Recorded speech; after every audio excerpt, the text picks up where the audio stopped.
कहानी है रामपुर गांव की, जहां के मर्द महिलाओं को हमेशा नीचा दिखाने की कोशिश में रहते। अरे अभी तक खाना नहीं आया, क्या मुझे एक और शादी करने की जरूरत है? नहीं जी नहीं, ऐसा मत करना, वरना मैं कहाँ जाऊंगी। खाना लेकर मैं अभी आई जी। गांव की पंचायत में भी फैसले हमेशा औरतों के खिलाफ ही रहते। मैं जो फैसला सुनाता हूँ वो भगवान की आज्ञा होती है। इस लड़के ने अपने मन से शादी करके अच्छा नहीं किया। लड़के को घर भेज दो और इसकी शादी इसकी जाति की किसी लड़के से करवा दो, लेकिन ये लड़की, इसे तो गांव के बाहर निकाल दो। नहीं नहीं जमींदार साहब, ये क्या बोल रहे हैं? ऐसा नहीं हो सकता। मेरी बेटी मासूम है, इसे अच्छे बुरे की समझ नहीं है। अरे कहाँ जाएगी ये बेचारी? कहाँ जाएगी? इतनी चिंता है तो पूरे परिवार का गांव निकाला कर देते हैं।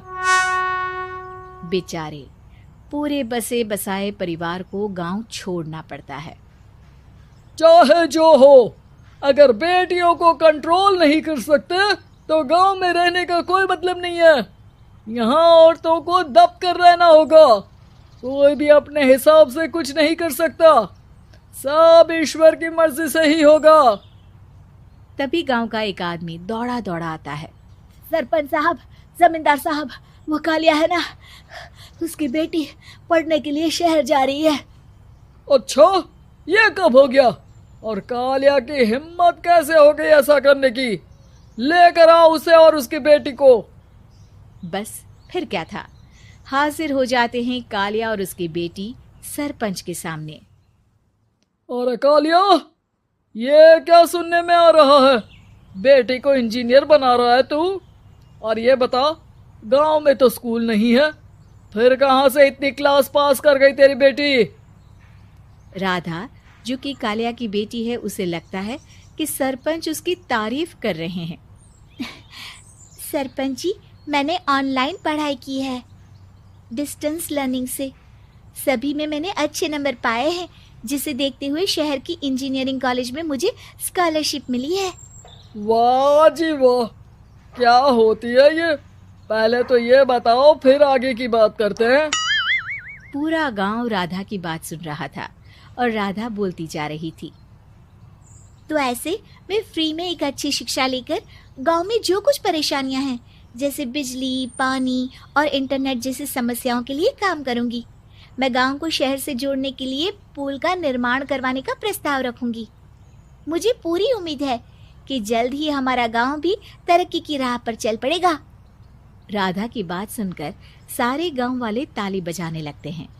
सरपंच को समझ नहीं आता कि वो क्या करे। चुप रह नादान लड़की, गांव के खिलाफ जाने के लिए तुझे गांव से बेदखल कर दिया जाएगा, वो भी पूरे परिवार के साथ। और हाँ, अगर ठीक से गांव में रहना चाहती है तो ये पढ़ाई लिखाई छोड़ दे। हम तेरे लिए गांव का कोई होनहार लड़का देखेंगे। तभी गांव का एक आदमी बोल पड़ता है। अरे नहीं नहीं सरपंच जी, राधा बिटिया जो बता रही है, अगर वैसा हो जाए तो हम लोगों को पैसा कमाने के लिए बाहर नहीं जाना पड़ेगा। हाँ जी, और ना ही कोसों दूर पानी के लिए भटकना पड़ेगा। हमारे बच्चे भी अच्छी पढ़ाई कर सकेंगे और आगे बढ़ेंगे, ना कि हमारी तरह खेती करते बैठेंगे। क्यों गांव वालों, राधा बिटिया का साथ देना चाहिए ना। सरपंच देखता है कि गांव राधा के साथ है तो वो चुप हो जाता है। वो घर आकर अपने सलाहकार से बात करता है, जो बहुत ही चालाक किस्म का इंसान होता है। अरे सरपंच साहब, आपको बहुत ही होशियारी से काम लेना पड़ेगा। एक बार गांव तरक्की कर गया, यहाँ के बालक पढ़ लिए तो कोई ना पूछेगा आपको। और फिर ये जो बेटा और बेटी है ना आपके, इनको भी आम लोगों की तरह ही जीवन जीना होगा। हाँ, लेकिन करे तो क्या करे? वो ना आप मुझ पर छोड़ दीजिए, बस मैं जैसा बोलूं करते जाइए। अगले रोज सुबह जब गांव वाले सोकर उठते हैं तो राधा के घर के बाहर और साथ ही वो लोग जिन्होंने राधा का सपोर्ट किया था, उनके घर के आगे लाल रंग से कल आऊंगी लिखा होता है। कल आऊंगी, यह क्या होता है? अरे यह तो खून से लिखा है, लगता है कोई भूत प्रेत या चुड़ैल का साया है। चलो सरपंच जी के पास चलते हैं। सभी सरपंच के पास जाकर उसे सारी बात बताते हैं। अरे ये तो बड़ी मुश्किल की बात है। चलो मैं एक बाबा को जानता हूँ, उन्हें बुला लेता हूँ। सरपंच बाबा को लेकर गांव के घर के बाहर जाता है। ओहो, तो ये वो चुड़ैल है जो उन लोगों को निशाना बनाते हैं जो गांव को बदलने का सपना देखते हैं। वो गांव को ऐसे ही संपन्न देखना चाहती है। वो नहीं चाहती कि कोई बाहरी यहाँ का कायाकल्प करे। क्या तुम लोगों में से किसी ने गांव को बदलने की सोच रखी है? तभी राधा की माँ रोते रोते आती है। मेरी राधा घर से गायब हो गई है। अरे कोई तो बचाओ, मेरी बच्ची कहाँ गई?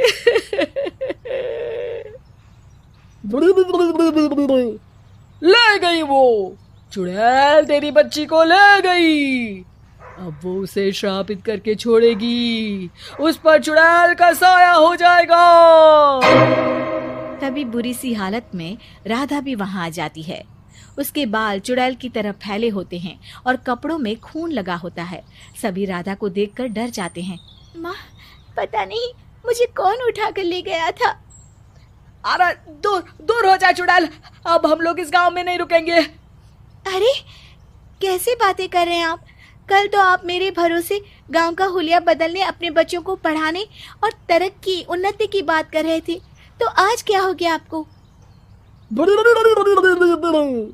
ये फिर तुम लोगों को बहकाएगी।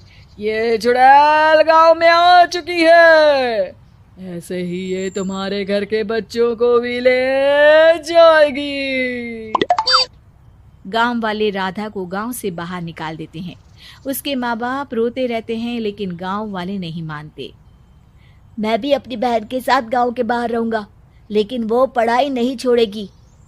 वहीं सरपंच के घर पर सलाहकार कहता है। देखा, सांप भी मर गया और लाठी भी नहीं टूटी।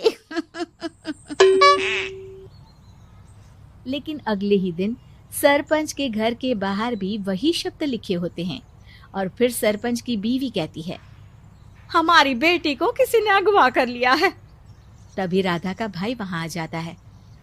अरे गांव वालों, मैंने सरपंच जी की बेटी को देखा था। वो चुड़ैल उसे उठाकर ले जा रही थी। अरे क्या मजाक कर रहे हो? नहीं नहीं सरपंच जी, आप नहीं जानते। वो चुड़ैल अब आपकी बेटी में आ जाएगी, जैसे राधा के अंदर आ गई थी। तभी सरपंच की बेटी वैसी ही हालत में वहां आती है जैसे राधा आई थी। पापा, पता नहीं कैसे मैं गायब हो गई थी। चुड़ैल, इसके अंदर भी चुड़ैल का साया है, मारो इसे। अरे नहीं नहीं, इसे भी राधा के पास गांव के बाहर ही भेज दो।